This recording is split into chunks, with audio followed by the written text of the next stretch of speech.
अस्सलाम वालेकुम first year बेटे। Open your biology book page number 273। अपनी बुक आप लोग ओपन करेंगे। हमने टॉपिक स्टार्ट किया हुआ था स्ट्रक्चर ऑफ स्केलेटल मसल। मैंने आपको स्केलेटल मसल का फुल स्ट्रक्चर बेटे स्टार्ट पढ़ाया, अच्छी तरह एक्सप्लेन किया। देन हमने बायोकेमिस्ट्री ऑफ मायोफिलामेंट जो है वो भी पढ़ी। आज जो टॉपिक हम स्टार्ट करेंगे that is mechanism of muscle contraction sliding filament model. तो let's start with the reading, then इंशाल्लाह मैं आपको इसको साथ साथ एक्सप्लेन करूंगी। Mechanism of muscle contraction sliding filament model. The sliding filament model explains how a muscle contracts. According to this model, a muscle contracts when its thin myofilaments slide past the thick one so that they overlap to a greater degree. It occurs in the following steps. Number 1. Sarcomeres at relaxed state. In a relaxed muscle, sarcomeres are at their normal length. The myosin heads are not bound to actin because the binding site on actin are blocked by tropomyosin of thin filament. Troponin, another protein, is attached to tropomyosin. Myosin heads have hydrolyzed ATP into ADP and PI. Number 2. Arrival of nerve impulse. When the nerve impulse reaches the muscle fiber, it travels along the sarcolemma to the T tubules and then to sarcoplasmic reticulum. The sarcoplasmic reticulum releases calcium ion into the cytosol. These calcium ion bind to troponin, causing it to shift tropomyosin away from the myosin binding site on actin. Number 3. Cross bridges and powered stroke. When binding site on actin are exposed, the myosin head bind to them and form cross bridges. Once the cross bridges are formed, the myosin head releases ADP and PI and undergo conformational changes. They bend toward the center of sarcomere, pulling actin filament with them. This pulling action is called powered stroke. It shortens the sarcomere, bringing Z line closer together and H zone disappear. It occurs simultaneously in all sarcomeres, causing the muscle to contract. The adjacent A band of sarcomeres come closer to each other but do not shorten. Number 4. Separation of myosin head from actin. After pulling, the myosin head receive a new molecule of ATP. This allows the head to detach from actin.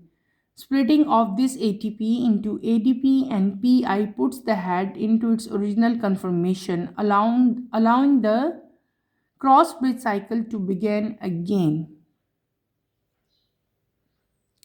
Topic बेटे मैंने read out कर लिया। हमने क्या reading की? हमने reading की muscle contraction का पूरा मैकेनिज्म, यानी कि पूरी जो पहले हमने क्या पढ़ा उसका स्ट्रक्चर पढ़ा। ठीक है, स्ट्रक्चर के बाद मैंने आपको उसकी बायोकेमिस्ट्री पढ़ाई। अब क्या चीज़ है कि पूरा मैकेनिज्म किस तरह से होगा, आपकी जो मसल्स की मूवमेंट हो रही है, जो कंट्रैक्शन हो रही है, जो रिलैक्सेशन हो रही है, हाउ वो किस तरह से हो रही है। तो ये सारा मैकेनिज्म अभी मैंने रीड आउट किया है। यही मैकेनिज्म बेटे मैं आप लोगों को एक्सप्लेन करूँगी। ईजी है, डिफ़िकल्ट नहीं है। मैकेनिज्म ऑफ मसल कंट्रैक्शन, और जो पूरा मसल कंट्रैक्शन का मैकेनिज्म है इसे हम लोग स्लाइडिंग फिलामेंट मॉडल भी कहते हैं। क्या कहते हैं? Sliding filament model. Sliding filament model जो है वो हमें एक्सप्लेन करेगा कि मसल किस तरह कंट्रैक्ट करते हैं जब थिन मायोफिलामेंट जो है वो स्लाइड करेंगे थिक वन के साथ, और ये जो हैं ये दोनों के दोनों जो हैं ओवरलैप करेंगे टू अ ग्रेटर डिग्री। ठीक है, तो वो पूरा मैकेनिज़्म जो मसल की कंट्रैक्शन को बेटे एक्सप्लेन करेगा उसको हम क्या कहते हैं? स्लाइडिंग फिलामेंट मॉडल कहते हैं। स्लाइडिंग फिलामेंट्स मॉडल आपको क्या बता रहा है? ये आपका शॉर्ट क्वेश्चन आंसर आ सकता है। तो आप सिंपल लिखेंगे कि it's explain how the muscle contract, और इसमें क्या है कि थिन मायोफिलामेंट जो हैं वो स्लाइड करेंगे थिक वन के साथ, और दोनों जो है वो ओवरलैप करेंगे टू अ ग्रेटर डिग्री। और ये जो पूरा ओवरलैपिंग होगी, जो पूरी कंट्रैक्शन होगी बेटे, ये एक पूरा फुल फ्लैज किस्म का जो है ये एक प्रोसेस है। इस प्रोसेस को हम 4 डिफरेंट कैटेगरीज में, या आप ये कह सकते हो कि 4 मेन आगे फर्दर स्टेप्स हैं जिसमें इसको हम लोग डिवाइड करेंगे मसल कंट्रैक्शन को। पहला स्टेप यहाँ पे आएगा हमारे पास sarcomeres at relax state. Number second step यहाँ पे हमारे पास क्या आएगा, arrival of nerve impulse. Number 3 क्या होगा, cross bridges and power stroke. Number 4 क्या होगा, separation of myosin head from actin. One by one तमाम के तमाम स्टेप मैं आप लोगों को एक्सप्लेन करूंगी, गौर से सुने और समझने की कोशिश करें। पहला स्टेप यहाँ पे हमारे पास मसल कंट्रैक्शन में जो आएगा, that is sarcomere at relax state. ठीक है, सार्कोमेयर क्या चीज़ है, डिटेल से हम पढ़ के आ चुके हैं, अच्छी तरह से मैंने आपको बताया। अब आगे हमने इसका फंक्शन पढ़ना है। अब दोबारा से हम उसकी वो सारा नहीं पढ़ेंगे कि वो क्या था। सार्कोमेयर के बारे में हम पढ़ेंगे कि जब मसल, बेटे मैं कोशिश करती हूँ कि आपकी बुक में ये पैराग्राफ में दिया, मैं आपको पॉइंट वाइज बताऊँ ताकि आपको लिखने में इसको जो है वो आसानी हो। सार्कोमेयर जब मसल कंट्रैक्ट करेंगे उस वक्त की बात, सॉरी, जब मसल क्या करेंगे, रिलैक्स करेंगे। यहाँ पे लिखा भी हुआ है सार्कोमेयर एट रिलैक्सेट, तो हम मसल जब रिलैक्स करेंगे उस टाइम की बात कर रहे हैं। यहाँ पे जो रिलैक्स्ड मसल होते हैं, सार्कोमेयर जो हैं उस टाइम पे उनकी नॉर्मल लेंथ पे होते हैं। ठीक है, सार्कोमेयर जो हैं उस फॉर्म में, जब मसल रिलैक्स फॉर्म में होता है बेटे, तो सार्कोमेयर की जो लेंथ है वो कितनी होगी, नॉर्मल लेंथ होगी। ठीक है, पहला पॉइंट आप याद रखोगे कि in relax muscle sarcomeres are at their normal length. Second point में हम क्या यहाँ पे राइट करेंगे कि मायोसिन जो है, हमने पढ़े ना दो तरह के यहाँ पे प्रोटीन, तो जो मायोसिन है वो क्या करेंगे, ये they are not bound to actin. जब मसल रिलैक्स करते हैं तो जो मायोसिन है, जो मायोसिन प्रोटीन है बेटे, ये बाउंड नहीं करते किसके साथ, एक्टिन के से। They are not bound to actin. क्यों, क्योंकि जो बाइंडिंग साइट होती है एक्टिन की वो ब्लॉक हो जाती है। क्यों, मसल जब रिलैक्स करेंगे एक्टिन और मायोसिन एक दूसरे के साथ बाइंड अप नहीं करते। क्यों नहीं करते, क्योंकि एक्टिन साइट पे जो एक्टिन जो है, एक्टिन हमने पढ़ा था ना, एक्टिन प्रोटीन जो है वहाँ पे जो बाइंडिंग साइट है बेटे वो ब्लॉक हुई होती है। वो किस चीज़ से ब्लॉक होती है, वो ब्लॉक होती है ट्रोपोमायोसिन ऑफ थिन फिलामेंट, यानी कि थिन फिलामेंट का जो ट्रोपोमायोसिन है उसने बाइंडिंग साइट एक्टिन की ब्लॉक कर देता है। वो जब वो ब्लॉक हो जाएगी तो मायोसिन और एक्टिन जो है वो ओवरलैप नहीं करेंगे। थर्ड पॉइंट यहाँ पे आप क्या राइट करोगे, ट्रोपोनिन जो एक और प्रोटीन था हमारे पास, 3 डिफरेंट प्रोटीन थे ना हमने वहाँ पे पढ़े, तो ट्रोपोनिन जो था वो क्या करेगा, वो ट्रोपोमायोसिन के साथ आके अटैच हो जाएगा। मैंने क्या कह दिया, ट्रोपोनिन, ट्रोपोनिन जो है वो आके अटैच होगा किसके साथ, ट्रोपोमायोसिन के साथ। फोर्थ वन में क्या होगा कि मायोसिन जो है जो उसका हेड है बेटे वो हाइड्रोलाइज होगा, एटीपी को किस में कन्वर्ट करेगा, एडीपी में एंड फॉस्फोरस में। क्लियर, तो जो पहला स्टेप था that is sarcomere at relax state, इसको हमने आगे फर्दर 3-4 पॉइंट्स में मैंने आपको इसको समझाया, 3-4 पॉइंट्स के लिए। सबसे पहला हमने क्या किया, क्या बताया, दोबारा से रिकॉल कर रही हूँ। पहले मैंने आपको बताया कि ये रिलैक्स मसल की सारी फॉर्म्स हैं, रिलैक्स स्टेट में है ना सारा हम बता रहे। तो रिलैक्स जब मसल करते हैं तो सार्कोमेयर जो हैं वो अपनी नॉर्मल लेंथ में होते हैं। नंबर 2 मैंने आपको क्या बताया था कि मायोसिन जो हेड है बेटे वो एक्टिन के साथ बाइंड अप नहीं करेगा, एक्टिन के साथ बाउंड उसका नहीं बनेगा। क्यों, क्योंकि एक्टिन पे जो बाइंडिंग साइट होती है उसको ट्रोपोमायोसिन जो है वो ब्लॉक कर देते हैं। उसके बाद मैंने नेक्स्ट पॉइंट आपको क्या बताया था कि ट्रोपोनिन जो दूसरे प्रोटीन है हमारे पास वो अटैच होंगे किसके साथ, ट्रोपोमायोसिन के साथ। और फोर्थ पॉइंट पे मैंने आपको क्या बताया था कि मायोसिन का हेड जो है वो क्या करेगा, they have hydrolyse ATP, ATP को हाइड्रोलाइज करेगा और कन्वर्ट करेगा एडीपी में और पी में। ठीक है, यानी कि फास्फोरस में। अगला जो स्टेप है, सेकंड स्टेप हमारे पास आता है, that is known as arrival of nerve impulse. के नर्व इम्पल्स का जो अराइवल है अब वो किस तरह से होगा, ठीक है, वो हमने पढ़ना है। अब सेकंड हमारा कि पॉइंट है, सेकंड स्टेप है बेटे, जब नर्व इम्पल्स जो है वो रीच होती है, वो पहुंचती है कहाँ पे, मसल फाइबर में। यानी कि हम अब बात कर रहे हैं अराइवल ऑफ नर्व इम्पल्स, यानी कि नर्व इम्पल्स आएगी, कैसे आएगी, जब नर्व इम्पल्स बेटे रीच करेगी मसल फाइबर में तो वो ट्रैवल करती है अलोंग द सार्कोलीमा, सार्कोलीमा के अलोंग जो है साइड पे जो है ये ट्रैवल करती है। और ये ट्रैवल करके कहाँ तक आएगी, ये ट्रैवल करेगी टू टी ट्यूब्यूल्स तक ये ट्रैवल करेगी और उसके बाद ये कहाँ चली जाएगी, सार्कोप्लाज्मिक रेटिकुलम में, ठीक है। यानी कि मसल का जो एंडोप्लाज्मिक रेटिकुलम था जिसको हम सार्कोप्लाज्मिक रेटिकुलम कहते थे, ये वहाँ तक जाएगी। उसके बाद क्या होगा, हमने क्या पढ़ लिया कि नर्व इम्पल्स जो है वो रीच करेगी कहाँ पे, मसल फाइबर में। वो कहाँ ट्रैवल करती है, वो ट्रैवल करती है अलोंग द सार्कोलीमा, और सार्कोलीमा से कहाँ तक, टी ट्यूब्यूल्स तक। उसके बाद वो कहाँ जाएगी, वो जाएगी एंडोप्लाज्मिक रेटिकुलम में, ठीक है, क्लियर। फिर मैंने अगला स्टेप हम क्या करेंगे यहाँ पे कि जो आपके पास एस आर थे हमारे पास, यानी कि सार्कोप्लाज्मिक रेटिकुलम की बात यहाँ पे हो रही है कि सार्कोप्लाज्मिक रेटिकुलम अब क्या, उनका मेन फंक्शन क्या है यहाँ पे आएगा। सार्कोप्लाज्मिक रेटिकुलम बेटे रिलीज करेगा क्या चीज़, कैल्शियम आयन।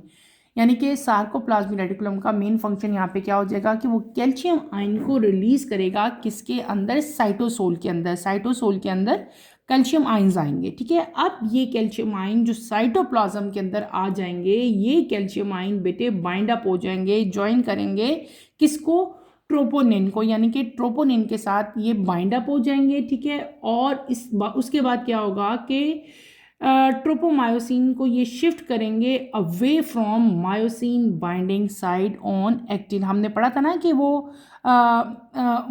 बाइंड अप नहीं होते, तो वो चीज़ आपको बताई हुई है कि यहाँ पे क्या करेंगे, ट्रोपोमायोसिन जो है वो उसको शिफ्ट करेंगे ताकि वो मायोसिन बाइंडिंग साइड पे जो है, जहाँ पे आके एक्टिन जो है वो अटैच होना था उसको अवे कर दें, ठीक है, ताकि वो दोनों जो हैं वो एक दूसरे के साथ अटैच ना हो सके। तो हमने क्या पढ़ा बेटे, हमने यहाँ पे सेकंड स्टेप कंप्लीट किया। सेकंड स्टेप हमारा क्या था, अराइवल ऑफ नर्व इम्पल्स, यानी कि नर्व इम्पल्स का अराइवल, नर्व इम्पल्स का आना। तो हमने क्या पढ़ा यहाँ पे, मैंने आपको क्या क्या पॉइंट बताए। मैंने आपको बताया कि जब नर्व इम्पल्स मसल फाइबर पे पहुँचती है तो वो ट्रैवल करेगी अलोंग द सार्कोलीमा। सार्कोलीमा से कहाँ ट्रैवल करेगी, टी ट्यूब्यूल में, और टी ट्यूब्यूल से कहाँ पे जाएगी वो नर्व इम्पल्स, वो जाएगी हमारे पास सार्कोप्लाज्मिक रेटिकुलम में, ठीक है। सार्कोप्लाज्मिक रेटिकुलम में जब वो पहुंचती है तो सार्कोप्लाज्मिक रेटिकुलम का क्या फंक्शन होता है कि वो कैल्शियम आयन सिक्रीट करता है। क्या करता है, कैल्शियम आयन रिलीज करेगा, किसके अंदर रिलीज करेगा, साइटोसोल के अंदर रिलीज करेगा, क्लियर। अब ये कैल्शियम आयन जो रिलीज हुए हैं, अब ये कैल्शियम आयन बेटे बाइंड अप हो जाएंगे, आके जुड़ जाएंगे किसके साथ बेटे, ट्रोपोनिन के साथ। ट्रोपोनिन क्या था, प्रोटीन था, ठीक है।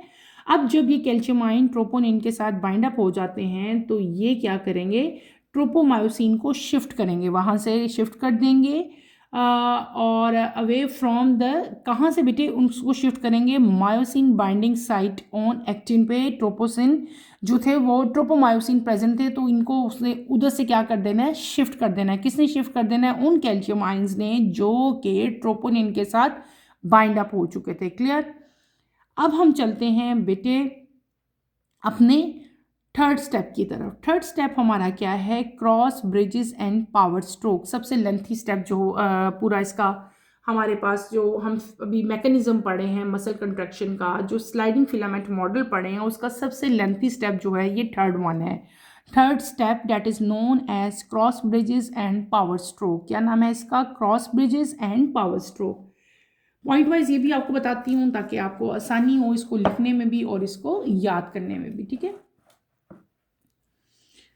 जब बाइंडिंग साइट, जो बाइंडिंग साइट है एक्टिन पे, पता है ना एक्टिन पे बाइंडिंग साइट प्रेजेंट थी, हमने पहले स्टेप में भी पढ़ा। तो जब बाइंडिंग साइट एक्टिन पे बेटे एक्सपोर्ट होती है, उसका एक्सपोजर हो जाता है, तो मायोसिन हेड जो है वो उनके साथ बाइंड अप हो जाते हैं।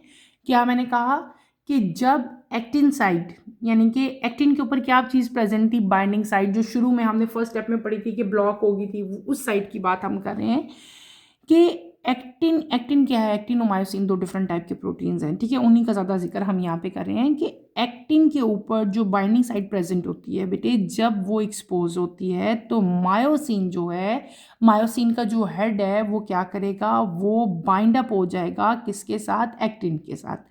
जब वो बाइंड अप, वो दोनों एक दूसरे के साथ बाइंड कर लेते हैं, एक दूसरे के साथ जुड़ जाते हैं, तो वो क्या बना लेते हैं, वो एक क्रॉस ब्रिज बना लेते हैं, वो एक ब्रिज बनाते हैं ना, जिसको हम लोग क्या कहेंगे, क्रॉस ब्रिजेस कहेंगे, ठीक है। जब एक दफ़ा क्रॉस ब्रिज बन जाता है तो मायोसिन हेड जो है बेटे वो रिलीज करता है क्या, एडीपी और पीआई। ठीक है, याद रखना है आपने, एडीपी और पीआई रिलीज करेगा और इसके अंदर बहुत सारे कन्फर्मेशनल चेंजेस आ जाएंगे। क्या आ जाएंगे, कन्फर्मेशनल चेंजेस आएंगे इसके अंदर। क्या पॉइंट मेन यहाँ पे मैंने आपको बताया कि जब बेटे एक्टिन की बाइंडिंग साइड एक्सपोज्ड होती है तो मायोसिन हेड जो है वो इसके साथ बाइंड अप होगा और ये दोनों मिलके क्या बनाएंगे, क्रॉस ब्रिजेस बनाएंगे। एक दफ़ा जब क्रॉस ब्रिजेस बन जाते हैं तो बहुत सारे जो है कन्फर्मेशनल चेंजेस आते हैं और मायोसिन हेड जो है वो एडीपी और पीआई को रिलीज करेगा। ये हमारे पास मेन चीज़ आई। उसके बाद ये जो हमारे पास अब एक मायोसिन और एक्टिन जब बाइंड अप हो गए तो ये बेंड करेंगे toward the center of sarcomere, यानी कि सार्कोमेयर के सेंटर की तरफ इन्होंने क्या करना है, अब बेंड करना है और एक्टिन फिलामेंट जो है यहाँ पे उसकी पुलिंग होगी। ठीक है, साथ ही एक्टिन फिलामेंट पुल भी होंगे। इस पुलिंग एक्शन को हम लोग क्या कहते हैं, this pulling action is known as power stroke. जो हमारा ऊपर नाम भी था, हमने दो चीज़ें पढ़ी थी ना, एक तो हमने क्रॉस ब्रिजेस पढ़ा था, एक हमने क्या पढ़ा था, पावर स्ट्रोक पढ़ा था। तो ये जो पुलिंग एक्शन है, इस पुलिंग एक्शन को हम लोग क्या कहते हैं, पावर स्ट्रोक कहते हैं। पुलिंग एक्शन मैंने क्या बता दिया कि हमने पढ़ा था कि क्रॉस ब्रिजेस जब बन जाते हैं तो मायोसिन हेड जो है वो रिलीज करेगा एडीपी और पीआई। फिर मैंने क्या कहा था कि इनके अंदर बहुत सारे कन्फर्मेशनल चेंजेस आएंगे और वो बेंड करेंगे toward the center of sarcomere. ठीक है, और जब वो सार्कोमेयर के सेंटर की तरफ बेंड करते हैं तो क्या होता है कि एक्टिन फिलामेंट जो है उनकी पुलिंग होती है। इस पुलिंग एक्शन को हम लोग क्या कहते हैं, this pulling action is known as power stroke. जब पावर स्ट्रोक बेटे होता है तो इसकी वजह से सार्कोमेयर जो है वो शॉर्टन हो जाता है, शॉर्ट हो जाता है, उसकी लेंथ कम हो जाती है सार्कोमेयर की। और जी लाइन जो है, हम शुरू में जी लाइन पढ़ के आए थे जब हमने स्ट्रक्चर पढ़ा था, तो जी लाइन जो है वो क्लोजर हो जाएंगी, एक दूसरे के बहुत करीब आ जाएंगी और एच जोन जो है वो अब क्या हो जाएगा, डिसअपियर हो जाएगा। जी लाइन क्या हो जाएंगी, एक दूसरे के और करीब आ जाएंगी। एच जोन क्या होगा, वो डिसअपियर हो जाएगा। और ये सारा कुछ साइमल्टेनियसली सार्कोमेयर, जितने भी सार्कोमेयर्स प्रेजेंट होते हैं मसल्स के अंदर, सबके अंदर एक ही टाइम में, एक ही वक्त में इकट्ठे जो है ये सारा का सारा प्रोसेस हो रहा होता है। और इसके रिजल्ट में क्या होता है कि मसल जो है वो कंट्रैक्ट करते हैं। ठीक है, और जो एडजेसेंट ए बैंड हैं सार्कोमेयर के बेटे वो भी एक दूसरे के क्लोजर आ जाते हैं, लेकिन बस सिर्फ क्लोजर आते हैं, वो शॉर्ट नहीं होंगे। ठीक है, सबसे लेंथी प्रोसेस था ये। दोबारा से एक दफ़ा मेन पॉइंट इसके मैं रिकॉल करती हूँ, आप लोग समझ जाओ। सबसे पहले यहाँ पे पॉइंट क्या होगा, सबसे पहला पॉइंट मैंने आप लोगों को यहाँ पे क्या बताया कि जब बाइंडिंग साइट जो एक्टिन की है जब वो एक्सपोज होती है तो मायोसिन हेड जो है वो उसके साथ आके बाइंड अप हो जाएगा। जब वो उसके साथ बाइंड अप हो जाता है तो वो क्या बनाते हैं, दे फॉर्म क्रॉस ब्रिजेस। उसके बाद मैंने आपको क्या बताया कि once the cross bridges are form, जब क्रॉस ब्रिजेस बेटे बन जाते हैं तो मायोसिन हेड रिलीज करेगा एडीपी को और पीआई को और इसके अंदर बहुत सारे कन्फर्मेशनल चेंजेस आएंगे। देन वो बेंड करेंगे toward the center of sarcomere और एक्टिन फिलामेंट की पुलिंग होगी। इस पुलिंग एक्शन को हम लोग क्या कहते हैं, पावर स्ट्रोक कहते हैं। जब ये पुलिंग एक्शन होता है, पावर स्ट्रोक होती है, तो इसकी वजह से सार्कोमेयर जो हैं वो शॉर्टन हो जाते हैं, उनकी लेंथ कम हो जाती है और जी लाइन जो हैं वो एक दूसरे के क्लोज आ जाती हैं। और जी लाइन क्लोज आ जाती हैं और एच जोन जो है वो क्या हो जाता है बेटे, डिसअपियर हो जाता है। और ये सारा का सारा प्रोसेस जो है ये तमाम के तमाम सार्कोमेयर्स में साइमल्टेनियसली यानी कि एक ही वक्त में एक साथ होता है और एज ए रिज़ल्ट आपके मसल जो हैं वो क्या करते हैं, कंट्रैक्ट करते हैं। इन द लास्ट मैंने आपको क्या बताया था कि जो एडजेसेंट बैंड हैं सार्कोमेयर के बेटे वो भी एक दूसरे के क्लोज आ जाएंगे, लेकिन क्लोज आएंगे, सिर्फ वो शॉर्ट नहीं होंगे। ठीक है, तो ये हमारा third step that is cross bridges and power stroke भी हमने कंप्लीट कर लिया। अब हम चलेंगे अपने फोर्थ स्टेप पे। फोर्थ स्टेप हमारा क्या है, separation of myosin head from actin. जो मायोसिन और एक्टिन अब कंबाइन हुए थे, बाइंड अप हुए थे, पहले उन्होंने क्रॉस ब्रिजेस बनाए थे, अब क्या होगा, उनकी सेपरेशन होगी लास्ट स्टेप में। जब पुलिंग हो जाती है, आफ्टर पुलिंग मायोसिन हेड जो है वो एक न्यू मॉलिक्यूल रिसीव करता है। किस चीज़ का मॉलिक्यूल बेटे? एटीपी का। किसका? एटीपी का। आपने याद रखना है आफ्टर पुलिंग, यानी कि पहले हमने पढ़ा था ना कि पुलिंग हुई थी, पुलिंग एक्शन को हमने क्या कहा था? पावर स्ट्रोक कहा था। अब आफ्टर डैट पुलिंग, ठीक है, जब आपका मसल जो है उस वो कंट्रैक्ट हो गया, उसके बाद आफ्टर पुलिंग जो मायोसिन हेड है बेटे वो न्यू मॉलिक्यूल एटीपी का न्यू मॉलिक्यूल रिसीव करेगा। क्या करेगा? Myosin head receive new molecule of ATP, और इसकी वजह से जब वो न्यू मॉलिक्यूल एटीपी का बेटे रिसीव करता है तो वो ये पूरा जो रिसीव करने के बाद ये अलाउ करेगा कि इसका हेड जो है वो डीटैच कर जाए एक्टिन के साथ। यानी कि पहले मायोसिन और एक्टिन कंबाइन हो गए थे, अब क्या होंगे? वो दोनों जो हैं वो डी अटैच हो जाएंगे, एक दूसरे से अलग हो जाएंगे, सेपरेट हो जाएंगे। जो मायोसिन का हेड है बेटे आफ्टर रिसीविंग एटीपी वो क्या करेगा? वो एक्टिन से डी अटैच हो जाएगा। पहले उसके साथ अटैच हुआ था, अब क्या हो जाएगा? उससे अलग हो जाएगा। ठीक है, जब वो उसके साथ अलग हो जाएगा तो एटीपी की स्प्लिटिंग होगी, एटीपी ब्रेक डाउन हो जाएगा। एटीपी का और एटीपी ब्रेक डाउन हो जाएगा किसमें? एडीपी में और पीआई में। ठीक है, और जब ये एटीपी इसमें कन्वर्ट हो जाएगा तो जो मायोसिन का हम हेड पढ़ रहे थे वो दोबारा से अपनी ओरिजिनल कन्फर्मेशन में, यानी कि जो उसकी ओरिजिनल शेप थी उसी में वापस चला जाएगा। क्रॉस ब्रिज जो है, साइकिल जो है वो अब ख़त्म हो गया, और यही साइकिल जो हमने पूरे के पूरे 4 स्टेप पढ़े थे ये दोबारा के दोबारा जो हैं वो स्टार्ट हो जाएंगे। ठीक है, क्लियर?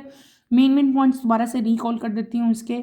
हमने पढ़ा मैकेनिज्म किसका? मसल कंट्रैक्शन का। मसल कंट्रैक्शन के मैकेनिज्म को हम स्लाइडिंग फिलामेंट मॉडल बी कहते हैं। इस पूरे मॉडल में बेटे थिन मायोफिलामेंट और थिक मायोफिलामेंट जो हैं वो दोनों एक दूसरे के ओवरलैप करेंगे। इस पूरे मॉडल को हमने 4 डिफरेंट स्टेप्स में डिवाइड किया। पहला स्टेप यहाँ पे था सार्कोमेयर एट रिलैक्स स्टेट। ठीक है, ये हमने बात की थी जब मसल जो हैं वो रिलैक्स करते हैं तो सार्कोमेयर जो हैं वो अपनी नॉर्मल लेंथ पे होते थे। मायोसिन हेड जो हैं वो एक्टिन के साथ यहाँ पे बाउंड अप नहीं होते, क्योंकि बाइंडिंग साइड जो एक्टिन की है वो ब्लॉक होती है किसके जरिए? By tropomyosin. ठीक है, उसके बाद ट्रोपोनिन जो है वो अटैच होता है ट्रोपोमायोसिन के साथ। मायोसिन हेड जो है वो हाइड्रोलाइज एटीपी को करेंगे किसमें? In ATP and pi. ठीक है, ये हमने क्या पढ़ा? ये हमने पढ़ा था अपना पहला स्टेप।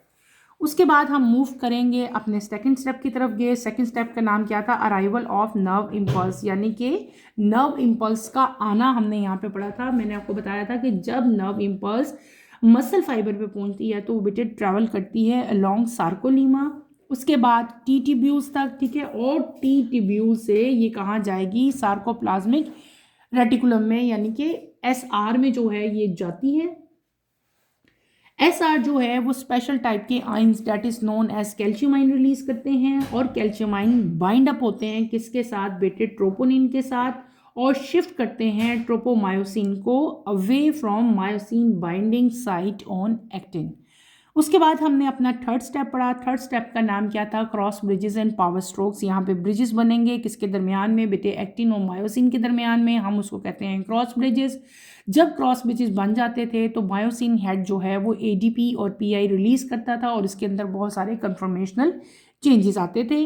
ठीक है, ये कन्फर्मेशनल चेंजेस जो आते थे इसकी वजह से ये बैंड करेंगे toward the center of sarcomere, और यहाँ पे एक्टिन फिलामेंट जो है उसकी पुलिंग होती है। इस पुलिंग एक्शन को हम लोग क्या कहते हैं? पावर स्ट्रोक कहते हैं। पावर स्ट्रोक की वजह से सार्कोमेयर शॉर्ट हो जाता है, जी लाइन जो है वो एक दूसरे के क्लोज आ जाती थी, और एच जोन जो था वो डिसअपियर हो जाता था। और ये तमाम के तमाम जितने भी सार्कोमेयर्स थे उनमें साइमल्टेनियसली एक ही टाइम में तमाम का तमाम फंक्शन होता था, और इसकी वजह से तमाम के तमाम मसल जो हैं उस जिनमें ये फंक्शन हुआ था वो क्या कर रहे थे? कंट्रैक्ट करते हैं। ठीक है, इन द एंड हमने लास्ट अपना स्टेप पढ़ा that is known as separation of myosin from actin. यानी कि स्टार्ट में क्या हो गया? ये दोनों कंबाइन हुए, अब क्या होना है? मसल ने कंट्रैक्ट कर लिया, अब इन दोनों ने अलग होना है, इन्होंने सेपरेट हो जाना है। ठीक है, पुलिंग के बाद मायोसिन हेड जो है वो न्यू मॉलिक्यूल एटीपी का रिसीव करेगा, और जब वो रिसीव कर लेता है तो हेड जो है वो डी अटैच हो जाएगा। मायोसिन का हेड जो है वो एक्टिन से अलग हो जाएगा। ठीक है, और एटीपी जो है वो ब्रेक डाउन हो जाएगा उसका एडीपी में और पीआई में, और जो हेड है वो अपनी ओरिजिनल शेप में चला जाएगा, और जो क्रॉस ब्रिज साइकिल बना था, पहले बना था अब ख़त्म हुआ, वही साइकिल दोबारा से जितने प्रोसेस हमने शुरू किए बेटे सारे के सारे स्टेप जो हैं वो दोबारा से वैसे के वैसे ही वो साइकिल जो है वो कंटिन्यू रहेगा, ठीक है। और इस तरह से मसल आपके कंट्रैक्शन और उनकी रिलैक्सेशन जो है वो होती रहती है। अच्छा, इधर ही पीछे आएँ तो यहाँ पे आपको कुछ डायग्राम्स दी हुई हैं आपकी बुक में sliding filament model of muscle contraction की। ये ग्रीन कलर में आपको जो दिखाई है दे आर एक्टिन फिलामेंट्स, ये जो पिंक कलर में आपको दिखाई हुई है दरमियान में दिस इज मायोसिन फिलामेंट, ठीक है। ये गौर से देखो बेटे, ये ग्रीन वाली जो होती हैं ये एक्टिन होती हैं, देखो ये थिन फिलामेंट है, मायोसिन सेंटर वाली है, ये आपको मैंने पहले बताया था ये थिक है, तो ये थिक ही है। मायोसिन और एक्टिन के दरमियान में एक ब्रिज बन रहा है, देखो ये एक दूसरे के साथ अटैच हो रहे हैं, ये मायोसिन है और ये ग्रीन कलर का एक्टिन है, ये एक दूसरे के साथ ज्वाइन हो रहे हैं ना। तो ये जगह जहाँ पे ये दोनों एक दूसरे के साथ मिल रहे हैं इसको क्या कहते हैं, they are known as cross bridges. मैंने आपको पहले ही बताया था कि एक्टिन, ये जो एक्टिन है इसकी बाइंडिंग साइड पे मायोसिन के हेड, ये हेड ऑफ मायोसिन है, ये जो पिंक कलर का आपको नजर आ रहा है this is known as head of myosin. ये हेड ऑफ मायोसिन एक्टिन की बाइंडिंग साइड के साथ जो है ये आके अटैच होगा और यहाँ पे ये क्या बनाएंगे, क्रॉस ब्रिजेस बना लेंगे, ठीक है। और हमने यहाँ पे पढ़ा था कि यहाँ पे जो एच जोन है वो आगे चल के जो है हमारा जब बन जाता है आपका पूरा, जब क्रॉस ब्रिज बन जाएंगे, पावर स्ट्रोक यहाँ पे लग जाएंगे तो एच जोन जो है वो डिसअपियर हो जाएगा और जो जी लाइंस हैं, ये जो लाइंस हैं ये क्या हो जाएंगी और क्लोजर आ जाएंगी, क्या आ जाएंगी, क्लोजर आ जाएंगी, ठीक है। ये आपने याद रखना है, ये इस पॉइंट में हमारा फर्स्ट और सेकेंड जो स्टेप था वहाँ पर ये सारा कुछ हमने पढ़ा था। आगे भी डायग्राम आपकी बुक में दी हुई है, अगली डायग्राम पे आप लोग आओ। ये आपको डिफरेंट स्टेप बताए हुए हैं पावर स्ट्रोक के, या हम कह सकते हैं क्रॉस ब्रिज साइकिल जो है वो सारा आपको यहाँ पे बताया हुआ। देखो सबसे पहले हम यहाँ पे देखेंगे, ये हमारे पास आता है कि बाइंडिंग साइट एक्टिन की ब्लॉक हो जाती है, ये पहला स्टेप है आपका जो हमने पढ़ा था sarcomere at relax site. Binding site actin की ब्लॉक होती है, मायोसिन जो है वो हाइड्रोलाइज होते हैं, किसमें हाइड्रोलाइज करेंगे, एटीपी को इनटू एडीपी एंड पीआई, ठीक है। यहाँ पे आपके पास ये थिक फिलामेंट है, ये आपके पास थिन फिलामेंट है, कैल्शियमाइन है, ट्रोपोनिन है, एक्टिन है और ये ट्रोपोमायोसिन है। जब हमने एक्टिन का स्ट्रक्चर पढ़ा था तो उसमें मैंने आपको बताया था यहाँ पे ट्रोपोमायोसिन होंगे और ट्रोपोनिन भी यहाँ पे प्रेजेंट होंगे। और ये आपके पास क्या है, ये थिक फिलामेंट है, ये थिन फिलामेंट है। और जब रिलैक्स स्टेट होता है बेटे तो जो सार्कोमेयर होते हैं वो उनकी नॉर्मल लेंथ में होते हैं। मायोसिन हेड जो है, अब ये मायोसिन का हेड है, इस स्टेज में जो हमने पहला स्टेप पढ़ा था, पहले स्टेप में मायोसिन का हेड जो है वो बेटे एक्टिन के साथ बाउंड नहीं करता, क्योंकि इसकी जो बाइंडिंग साइट है एक्टिन की वो ब्लॉक होती है किसके ज़रिए, हमने पढ़ा था ट्रोपोमायोसिन की तरह। तो ये देखो दोनों की बाइंडिंग यहाँ पे नहीं हुई। अब आते हैं हम सेकंड स्टेप की तरफ, ये है सेकंड स्टेप।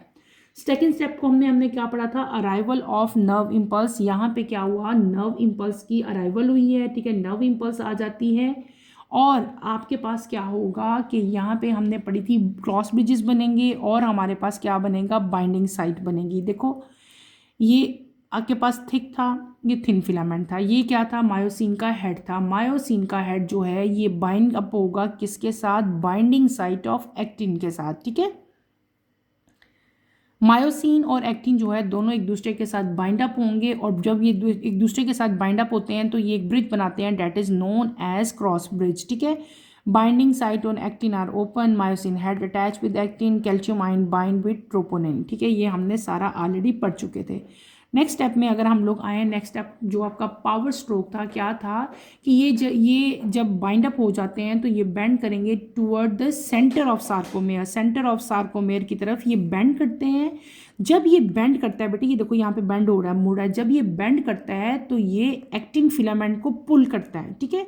इस पुलिंग ऑफ एक्टिन फिलामेंट को हम लोग क्या कहते थे, this is known as power stroke. इसको क्या करते थे हम लोग, पावर स्ट्रोक कहते थे, ठीक है।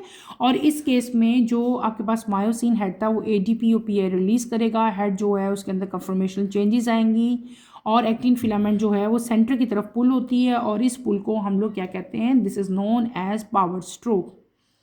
उसके बाद आपके पास लास्ट स्टेप आता है। लास्ट स्टेप में क्या होता है कि एटीपी जो है वो अटैच हो जाता है किसके साथ, मायोसिन हेड के साथ। मायोसिन हेड जो है अब डी अटैच हो जाएगा, जो पहले अटैच हुआ था अब यहाँ से ये अलग हो जाता है। देखो अब ये अलग हो रहा है किसके साथ, जो पहले एक्टिन के साथ अटैच हुआ था ना, अब वो एक्टिन के साथ पहले ये क्या हुआ था, अटैच हुआ था, लेकिन अब ये एक्टिन के साथ क्या हो गया, डी अटैच हो गया, एक्टिन से अलग हो गया। ठीक है, तो और यहाँ पे एडीपी दोबारा स्प्लिट अप हो जाएगा इनटू एडीपी एंड पीआई, और इसी तरह से ये साइकिल जो है वो कंटिन्यू रहता है और मसल जो है वो कंट्रैक्ट और रिलैक्स करते रहते हैं। Is that clear?